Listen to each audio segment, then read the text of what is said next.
Hey Squishies, back again with another vlog. This is Gravity Falls Season 2, Episode 6, Little Gift Shop of Horrors. This is another anthology episode. Like the first season episode where they were falling into the pit, that's the title I can't remember. We've got a set of stories told by unreliable narrators. In this case, Stan is telling all of them, although really only one is the kind of self-aggrandizing thing that he told in the previous anthology episode with the football game, and even that is a little bit subtler than that previous over-the-top, like, Gary Stu fantasy, basically. In this case, I was a little disappointed with this episode. It wasn't a bad episode, but first of all, the title got me excited for the possibility of sinister dentists and, like, carnivorous singing giant plants, both of which would fit perfectly well within Gravity Falls, and I'm sad that no trace of them appeared. And it also just didn't have anything as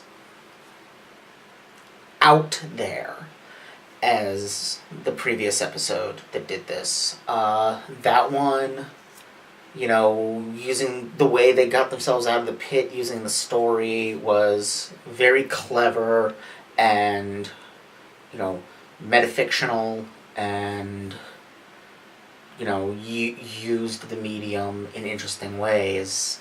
And this is more of a, like, traditional anthology kind of a thing, which is not a bad thing, but, you know, it's like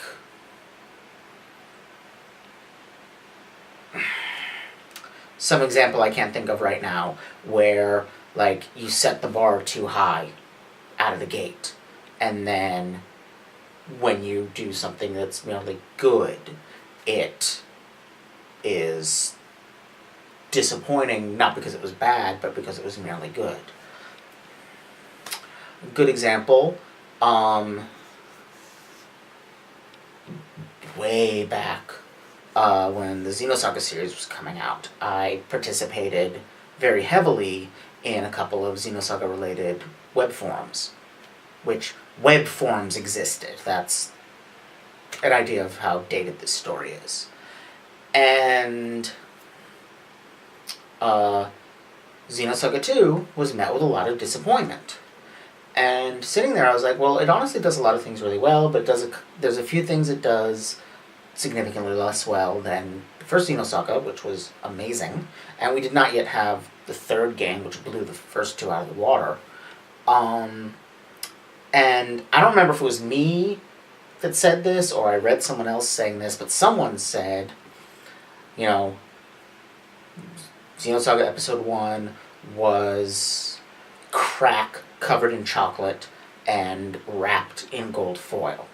And Episode 2 was just crack wrapped in gold foil. And instead of saying, ooh, crack wrapped in gold foil, the whole community was saying, where's my chocolate? That's kind of how I feel about this episode. Where's my chocolate? Like, it's good, but it doesn't meet that higher bar that was set by its predecessor. You know, had the episodes happened in the opposite order, I probably would have been singing the praise of this one, and then when the next one happened, I'd be like, wow, it got even better. Anyway, to address the actual episode.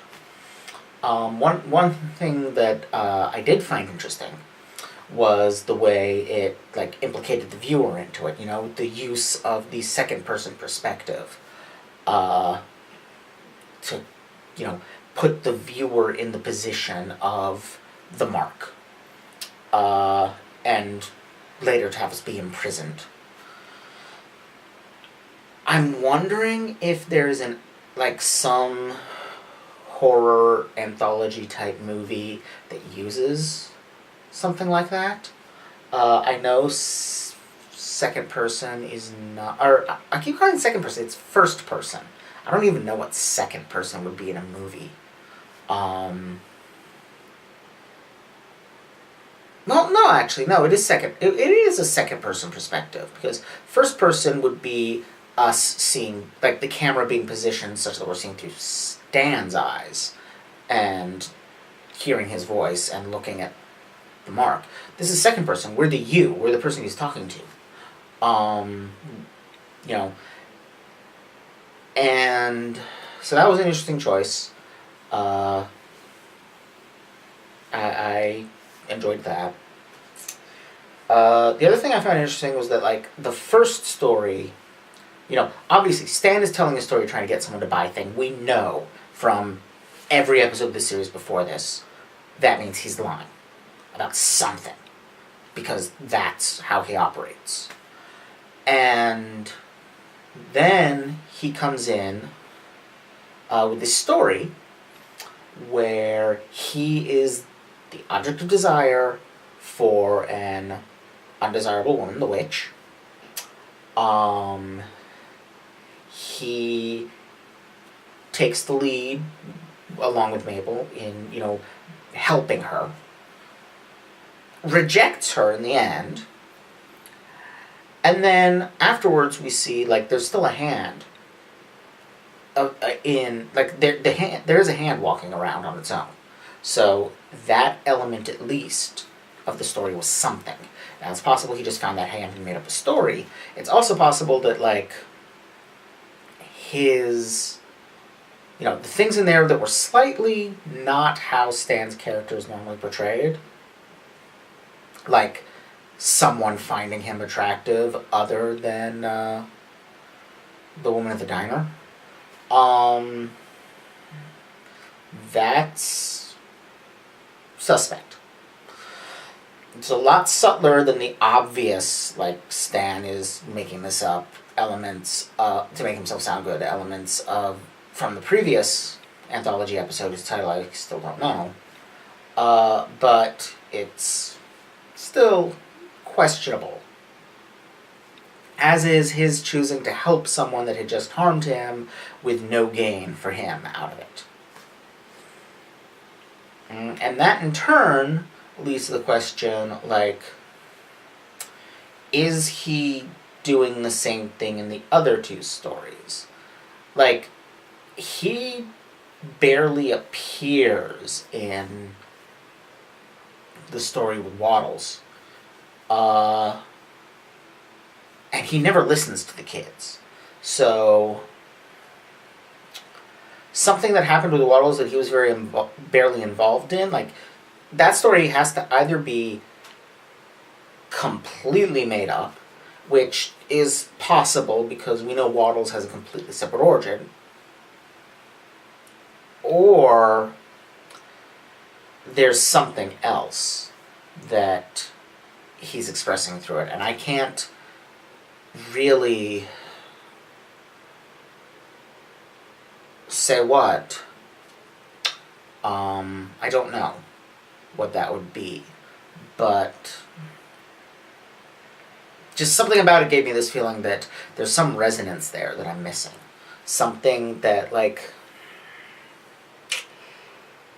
is Stan basing it on something that he was there for? And just, like, replacing it with the kids and Waddles. Or, I don't know. It's just a feeling I get about that one. Otherwise, that one was kind of fun. The use of Neil deGrasse Tyson's voice, which it took me a little bit to recognize, but then I was like, wait a minute, that's Neil deGrasse Tyson. And then, like, I looked it up on IMDb, like, I looked up the episode, and it was like, yeah, Neil deGrasse Tyson was in it. That's cute.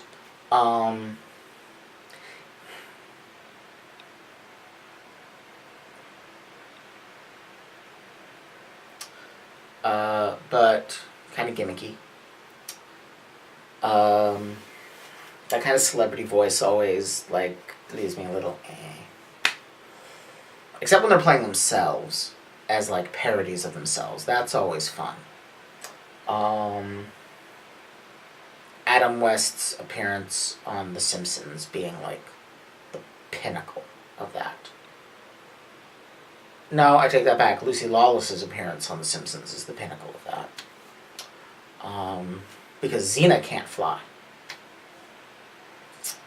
What else? The third segment was probably the one I enjoyed the most just because of the mix of animation styles. The introduction of claymation into it. I loved the gag where they're talking about how expensive claymation is and how amazing the battle is, while, like, we're seeing them instead of the battle.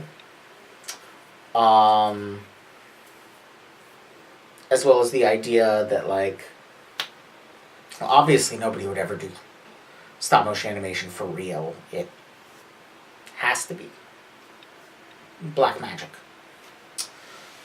Which would certainly explain, like, Leica's constant presence in that genre, you know? I imagine it would be easier to get summoned clay monsters to do something like Coraline than, you know, something bright and happy and fun, which is not to say that Coraline isn't fun. Coraline's a great movie. But its aesthetic is not... It has a fairly dour aesthetic, which works very well for it.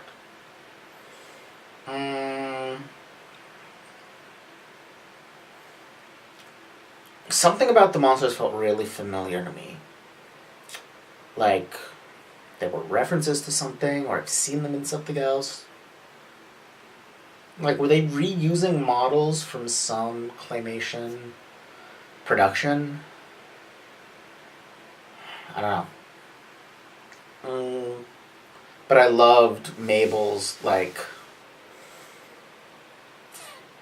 star thing that she made out of the clay. Kind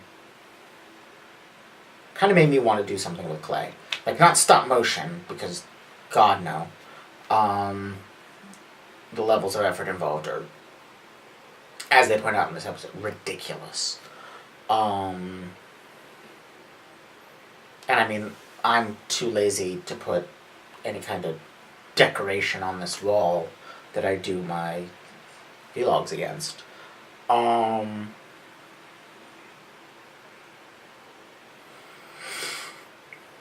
But I don't know, just something with clay. I've always been terrible at visual arts type stuff, but I always enjoyed clay. Like, drawing I'm bad at and don't like doing. Clay I'm bad at, but I like doing, because you're basically playing with, like, slightly stiffer mud, and that's awesome. Anyway, that's pretty much my thoughts on this episode. I am going to go watch some Dirty Pair and vlog about that, and then I'm going to watch another episode. So, see y'all then. Bye!